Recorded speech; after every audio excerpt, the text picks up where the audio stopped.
Hello, everyone. Welcome to the eighth topic of this course. This is evaluating enterprise architecture in organizations.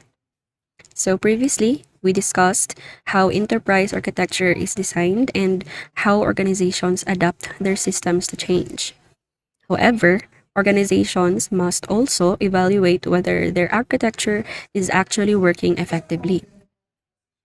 Evaluation helps organizations determine whether their systems support business goals or whether improvements are necessary. These six subtopics will explain how organizations assess their enterprise architecture. We will start by looking at the frameworks used to structure EA and then discuss how organizations determine whether their architecture is strong or weak. So, the purpose of this lesson is to help you understand how organizations determine whether their enterprise is effective. First, let's define our new term. We have here the EA framework. So, previously, we have learned about the domains of enterprise architecture. Now, let's talk about frameworks. So, what is an EA framework? EA framework simply means it is the collection of processes, templates, and tools that software teams use to plan and build large enterprise grade application architecture systems. Alongside an enterprise architecture's conceptual blueprint, the specific purpose of a framework is to help architects, designers, and engineers understand the local structure and component relationships that define the system. Often segments on architecture into layers, the architectural views or domains based on core application logic. Since there are many types of enterprise architecture designs to implement, the benefits of an EA framework typically become more apparent as the complexity and diversity of the architecture increases. So, EA helps organizations evaluate and determine how effectively systems support business strategy, whether technology investments deliver value, and whether architecture supports future innovation. Enterprise architecture must be continuously evaluated to ensure that business processes, information systems, and technology infrastructure remain aligned with organizational goals and operational needs. As mentioned, the EA framework is a structured set of principles, methods, models, and tools used to design, implement, and manage an organization enterprise architecture.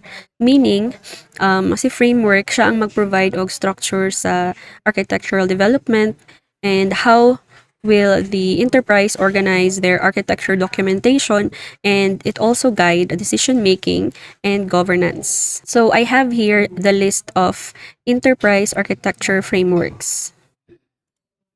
So here's the list of the enterprise architecture frameworks.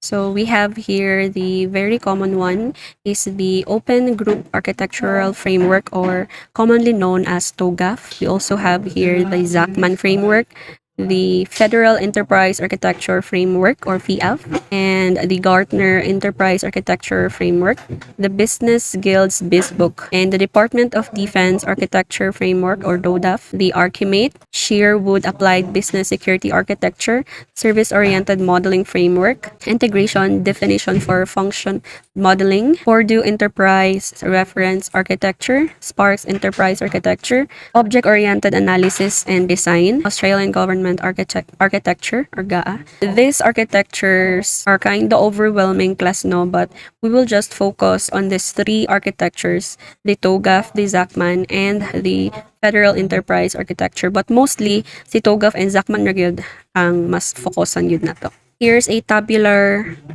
summary of what I have just shown you. If you wish to explore, you can visit the site. I have already attached the link sa pinaka-end ani nga PowerPoint. So let's now talk about the Open Group Architectural Framework, or commonly known as the TOGAF.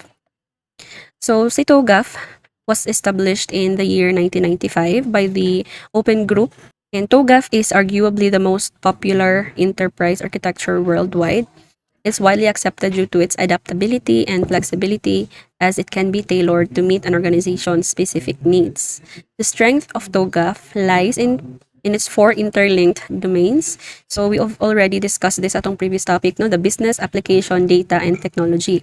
However, TOGAF can be complex and time-consuming to implement, and its broad focus may lack the detail required for specific context. Key characteristic ni TOGAF are process-driven ang iyang framework, structured ang iyang methodology for architectural development. It focuses on continuous improvement, and as mentioned, it is widely used, especially sa mga large enterprises. So we have here a diagram for the ADM cycle, or the architecture development method of TOGAF. TOGAF framework not only outlines the key components of an enterprise architecture through its four architectural domains, but it also provides a clear roadmap for how to create that architecture.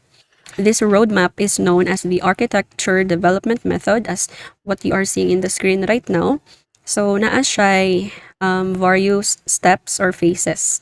9 phase to be exact.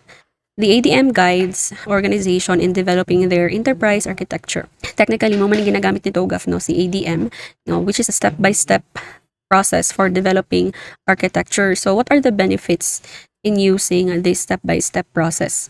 So, first, it provides a comprehensive approach to design, planning, implementation, and governance of an enterprise information architecture.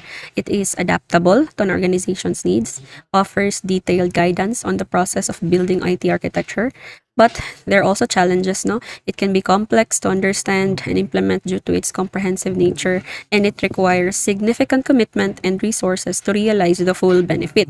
So, let's talk about each of this phase one by one. Let's start with the preliminary phase. So, unsa may mahitabo diri as a preliminary phase. Before starting the architecture framework, the organization must prepare its people, the rules, and the tools for using TOGAF.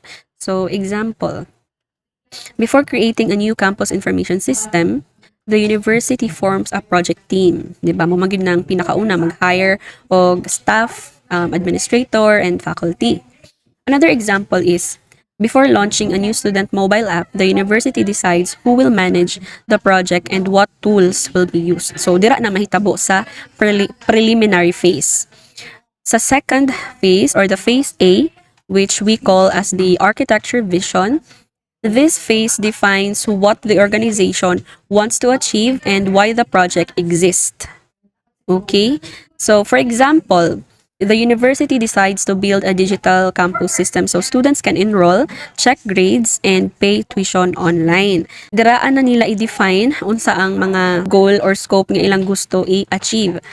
Second example is, if si school gusto niya og mobile app where students can see and announce schedules. So this phase answers, what problem are we solving, or who will use the system? So, diraan na sa phase A or sa architecture vision phase. Let's proceed to phase B. Unsa man pod ang nature ni phase B. This phase focuses on how the organization works and how the system will support those activities. For example, mapping the student enrollment processes, mag-select og subject sa student, mag-approve sa registrar, and then a payment will be made.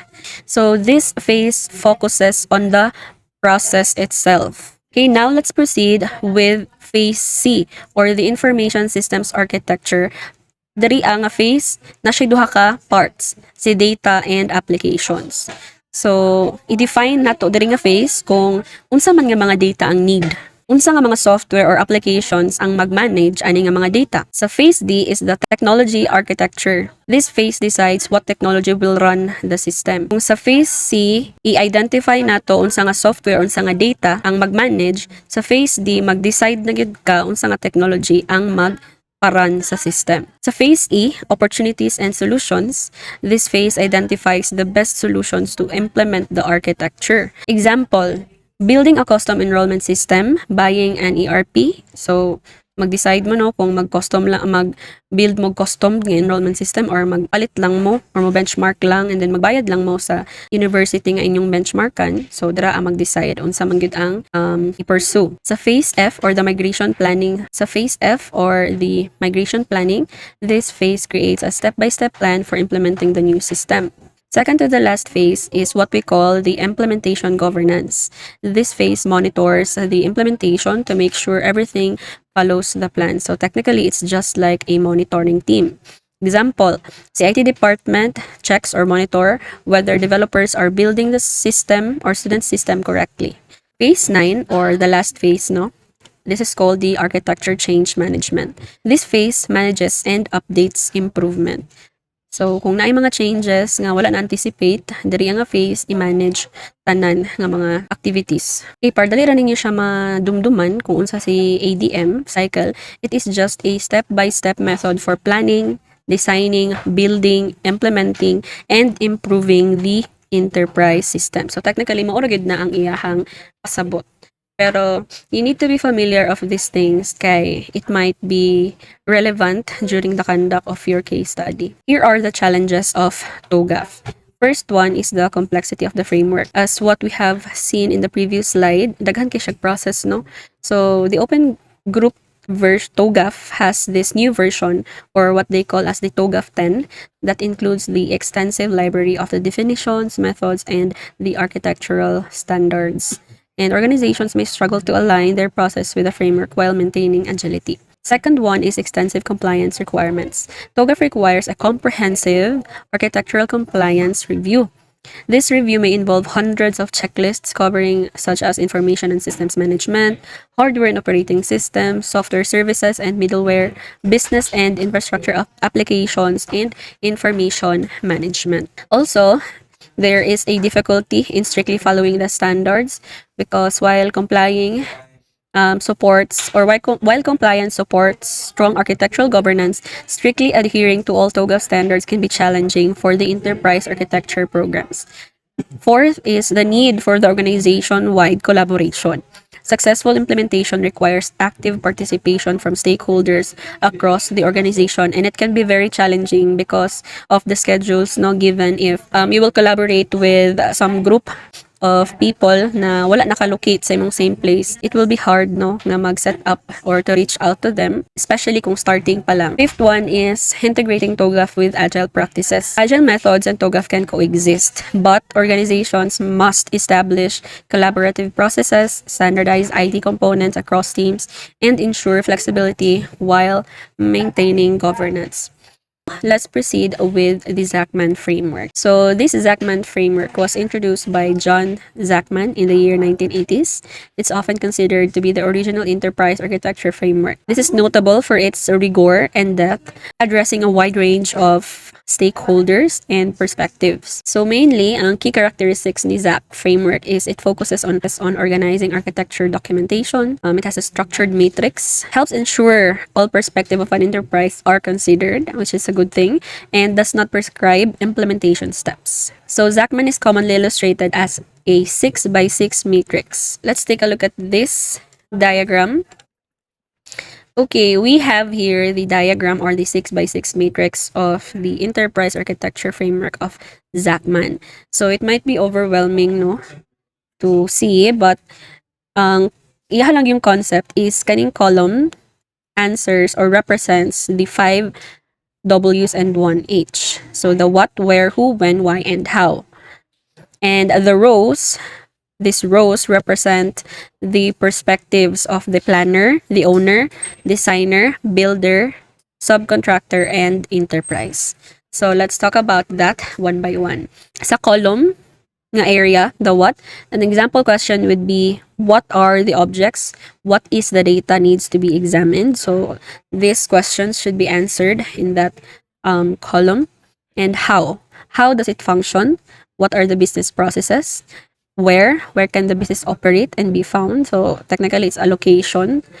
When do these processes need to be performed and how often? Why is this the chosen route or solution? Or what are the processes and motivations to get to the solution? Okay, these questions will always differ depending on the rows which you have seen no sa previous nga slide, which represent who is asking the question and for what purpose. So nindot kay siya nga concept no.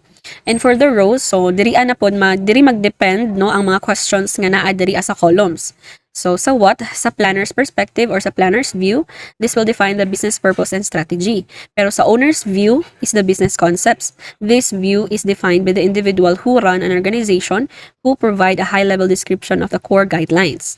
Sa designer's view, in this kibale, makita na to diri as a 6 by 6 matrix. So diri kibali ang planner's view, ang owner's view, and then these are their questions. The what, how, where, who, when, and why. Sa designer's view, ang systems logic, here is where the system and processes will accomplish the organization's IT needs. Sa implementer's view, technology ang iyang concern. This will address the production constraints while the system is being implemented. Subcontractor's view, the components assembled, it outlines the implementation, specific details of the system's individual elements. And for the user's view is the operational classes, how the system will function in its operational environment. Okay, the 6 rows on this. Okay, the rows represent the different point of views, no? Kibali mo na sila ang mga players or the stakeholders viewpoints or point of view. This could be anyone within the organization, including the planners, owners, architects, implementers, etc. However, they can also be represented as the scope, context, business concepts, system logic, and technology. Katong nakita ninyo sa ato ang table kagaina. Okay, so naay mga rules si Zachman. So these are the 7 basic rules for his framework, which will help the architects and IT managers to use the tool efficiently and effectively. So the first rule is it's important not to add rows or columns to the framework if you are able to answer the who, what, where, how, and why.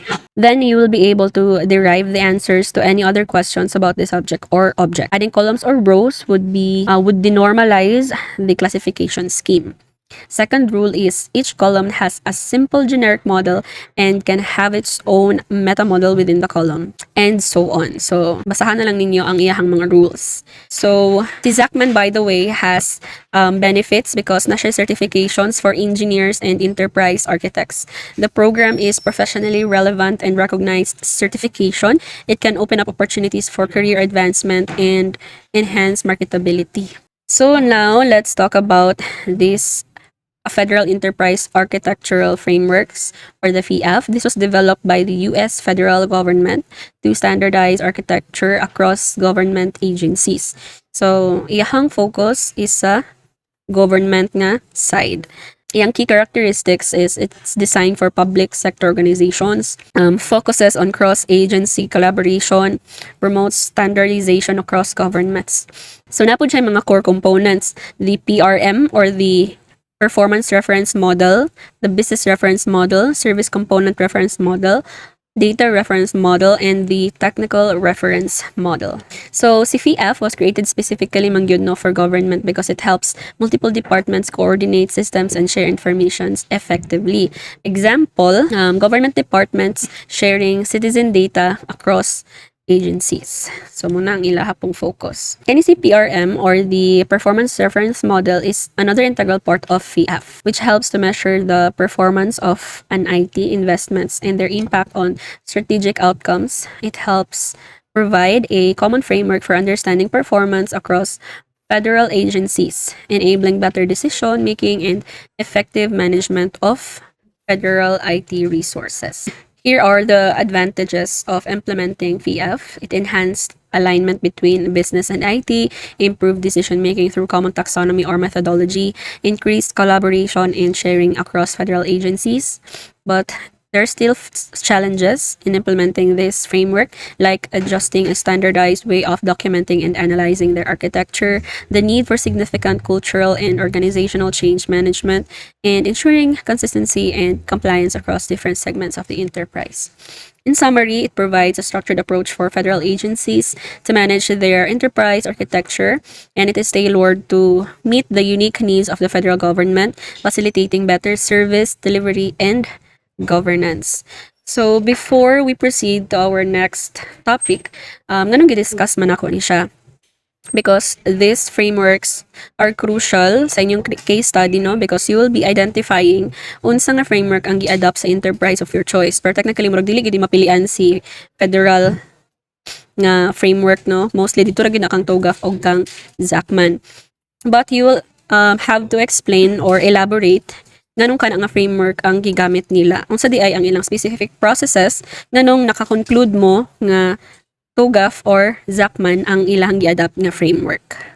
Okay? So take note of that para sa inyong case study. Now, let's talk about what are the characteristics of an effective enterprise architecture. When can we consider if the enterprise architecture is effective? First, we have the robust, or say pasabot sa robust. It must be strong and stable. A robust system is strong and does not easily break when small changes happen. So even if new features or users or data are added, the system still works properly. Example, if a university adds a new course to the departments, or the departments adds a new course, the enrollment system should still function without crashing. Okay? Another example is if 1,000 students suddenly logged in during the exam week ng sabay-sabay, dapat dili mag-crash si LMS. Or dapat smooth gihapon siya, di siya magpilit-pilit. Okay, muna siya sa first nga characteristic or identifier niya, no? Para makaingon ta nga effective si enterprise architecture. Second one is feasible. What does feasible means? So, it should be possible to build. Okay, kaya basig grabe ra gid ka power ang imagination niya, dili day siya kaya i-build. A system should be realistic and possible to develop based on the available technology, time, and budget. Example, students propose a campus app for checking schedules, grades, and announcement. This is feasible because the technology already exists. Another example is a proposal to build a hologram classroom system in every room. Might be exciting, no? Pero dili siya feasible. So, that's a way to imagine it because wala tay available nga technology for that. And then, the budget itself, no, i-consider po. The third one is utilitarian. Saan ang utilitarian? It should be useful and practical. The system must solve real problems and be useful to people, not just look expensive. Okay, mo na akong ginaingon, no, kung mag-develop og system, it should not be based on kanang feelings lang. So dapat na adyoy mo gamit and practical pod ang system. Dili bitaw more on the kuan lang, pa-beauty effect lang siya. So example, a system where students can check grades anytime is useful because it saves time and improves transparency. Another example is an app that notifies students about campus events, deadlines, and announcements is practical and helpful because not everyone has the time na mag-check yun dito sa ilahang email. So kung ma-notify siya through text message, mas convenient and practical. Okay, next one. In order for us to say na effective si enterprise architecture is it should be durable. Okay, when we say durable, it should be long-lasting. A good architecture should last for many years and still be useful even when the environment changes.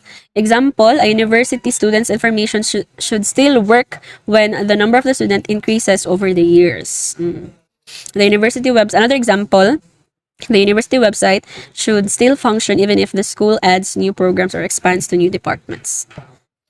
Okay, next one is it should be flexible. When we say flexible, it should be able to adapt. Flexible systems can adapt easily when situations change. Okay, an example for this, the best example for this is during the COVID times. When COVID happened, universities moved from face-to-face to online classes. Flexible systems quickly support Zoom, LMS, and online submissions. Okay, these are the last three characteristics for us to conclude that the enterprise architecture is effective. It should be verifiable. Say pasabot sa verifiable. It should be or can be tested. A system can be testable so we can check if it works correctly and achieve its goal. Elegant or simple and well-designed.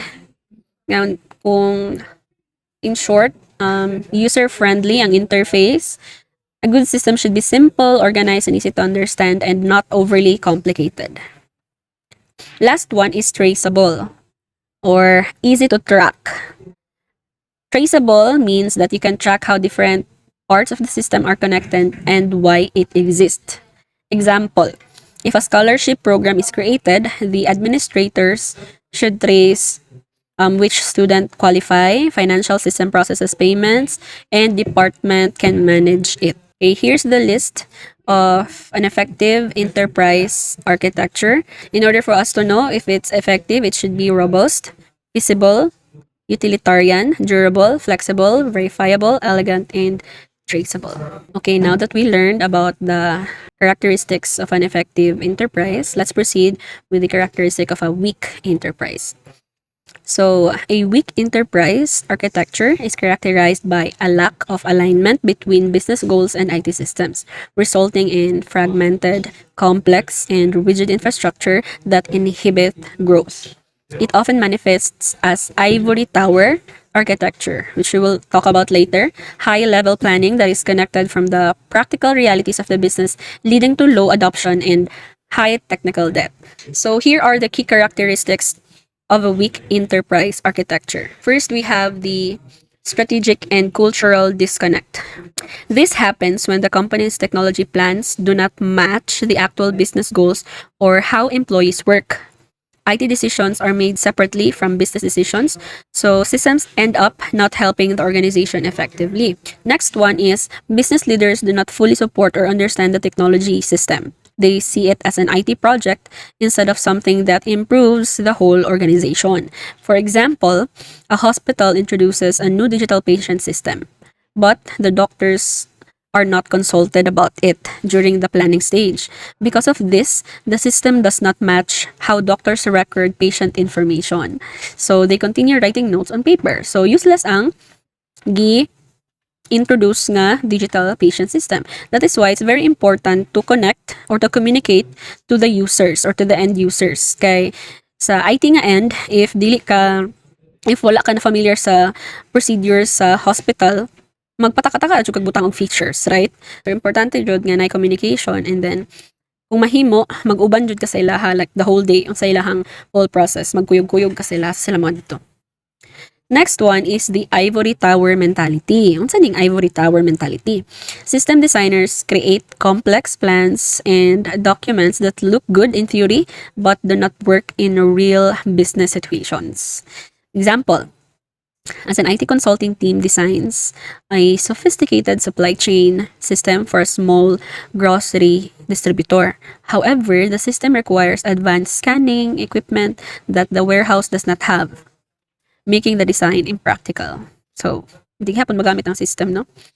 Muna siya Ivy Tower mentality. Grabe ra kagwapa kaayo or kon kay siya ba social kay siya tan-awon pero di siya mapuslan. Okay, next one is the absence of shared vision. Different departments work independently, right? And use their own tools or systems instead of working together under a common strategy. Example, the marketing department uses its own customer database while the sales department keeps a separate spreadsheet of customers. Because the data is not shared, the company cannot see a complete picture of its customer. So this is kinda funny kung huna-hunaon, pero this really happens in real life. Kanang walay communication, disintegrated, walay integration nilang system. So, sa may mahitabuan ni magmanumanog ra gihapon taog kuan, check. So, wala gihapoy pulos no ang system kung naa naman galing. Next one is the operational and technological dysfunction. This occurs when some systems are poorly built or poorly connected, causing daily work to become difficult, inefficient, and unreliable. The organization keeps adding quick fixes instead of properly improving the system. Over time, the system becomes complicated and difficult to maintain. Example, a school uses multiple Excel sheets to track the students' payment because the original finance systems cannot generate reports properly. Staff must manually combine data every month. Imagine how tedious that is. Next one is the rigidity and fragility. The system is difficult to upgrade or expand. Even small changes can cause problems in other parts of the system. Example, a logistic company wants to add an online booking system, but its old transportation management software cannot connect with the modern web platforms, making integration extremely difficult. Okay, next one, we have the data fragmentation. The same information is stored in multiple systems, but in different formats. which leads to confusion and inconsistent reports. Next one is the solving problems at the wrong level. So the company focuses on fixing small technical issues instead of addressing the real business problem. For example, an IT team spends a week improving server performance, but the real problem is that company sales process is poorly designed and causes delays in order processing. The last one is the implementation and governance failures. So we have here too much planning, inadequate governance, ineffective tools, and inability to adapt. So it's really easy not to identify which or kinsa nga mga enterprises ang weak as long as ma-interview ninyo or maka-witness mo sa ilahang day-to-day processes.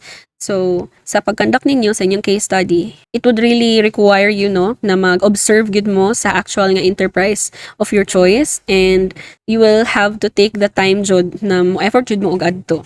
So, I will tell you na lang ahead na nadyo ba na dili mo cooperate, dili mo participate. So, muna siya nga mangita na pod mo lain nga available and willing magpa-interview. Also, we have here the characteristics of a weak enterprise. So, basahan na lang ninyo ning mga weak or mga symptoms in order for you to identify that the enterprise architecture shows a symptoms of weakness. Kini, importante ni siya, the enterprise architecture maturity level. So, we have 5 typical stages of EA maturity.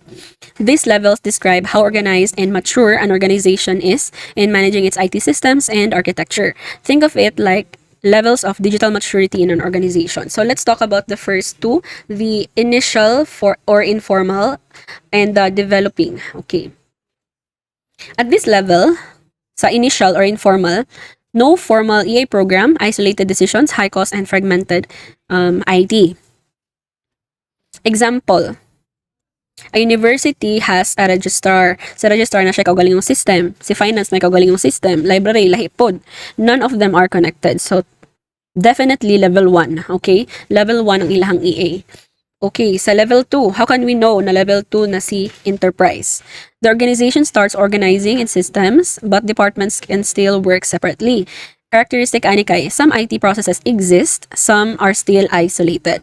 Early attempts to document architecture. Example, the university starts documenting student information system, finance system, but they still don't communicate with each other. But at least they are somehow attempting, nanay attempt no, to document the current process. Okay, let's proceed with level 3. The defined or the standardized. So, how will we know na nana siya sa level 3, si enterprise? The organization now has a clear rules and standards for building systems. Mga characteristic niya are architecture is documented, standard tools and processes exist, management supports IT planning. Example ani, kung atong i-relate sa academe, the university has a standard student information. Okay, nag-exist na siya. Na enrollment, grades, schedules. And another example of this is all IT departments follow the same IT policies and software standard. Okay, na siya sa level 3 kung ingon ana. How about kung level 4 na siya? Sa man to pagkabalo kung na siya sa level 4. The organization now fully integrates its systems and uses data to guide decisions. Characteristic ani kay, systems are connected, IT planning supports business decisions, metrics and performance tracking exist. Example ani, students can enroll online, pay tuition, see grades, receive notification, all through one integrated student portal. Okay, so na siya sa level 4. How about pag level 5 na, the optimized or strategic. Technology becomes a key part of the organization's strategy and innovation. It is no longer just support, it drives improvements and transformations. Ang characteristic niya are continuous improvement, innovation through technology, architecture guides business strategy. Example ani, AI advising systems. Wow. Predictive analytics for student success. Okay, advanced na gid kayo na sa level 5, optimized. Automated scheduling. So example ani kay, students receive personalized course recommendations based on data analysis. So those are the 5 typical stages of EA maturity. And you are going to identify it as well sa enterprise of your choice. Kung level 1, 2, 3, or or 5 ba sila. Okay, so here are the common enterprise architecture gaps, which I believe is self-explanatory, no? And na-discuss naman nato po siya before. So, ato lang siyang i-run through. So, architecture gaps occur when a company's technology systems no longer support its business operations effectively. This usually happens when companies grow quickly or when systems are implemented independently without a unified plan. For example, a company may have one system for accounting and another for inventory and another for sales, but none of them communicate with each other. Very useless gud ang system if ingon na. Ayun na lang pag-propose or pag-develop. Last one is the organizational constraints affecting enterprise architecture. We have here limited financial resources, lack of technical expertise, legacy systems that are difficult to replace, organizational resistance to change, lack of executive leadership support. Okay, that ends our discussion for topic 8. So I'll just want to reiterate what are the things that you need to take note during the conduct of your case study. So i-identify ninyo what type of framework ng ilang gagamit, identify ninyo unsa sila nga level of maturity, and you'll have to explain it sa inyong case study. So again, I will be providing a template. Igo na lang gid mo mag-input dito and please take the time to read other rubrics so that dili mo makamiss o labi na sa mga evidences during the conduct of your case study para with flying colors yun din yung score. And as much as possible, be participative sa pag-adto gyud dito para ma-witness gyud ninyo what type or maka-attest jud mo that this is the kind of setup that they have. So that's it for topic 8. If you have any questions, don't hesitate to approach me. Thank you so much for your time, and I will see you on the next video lecture.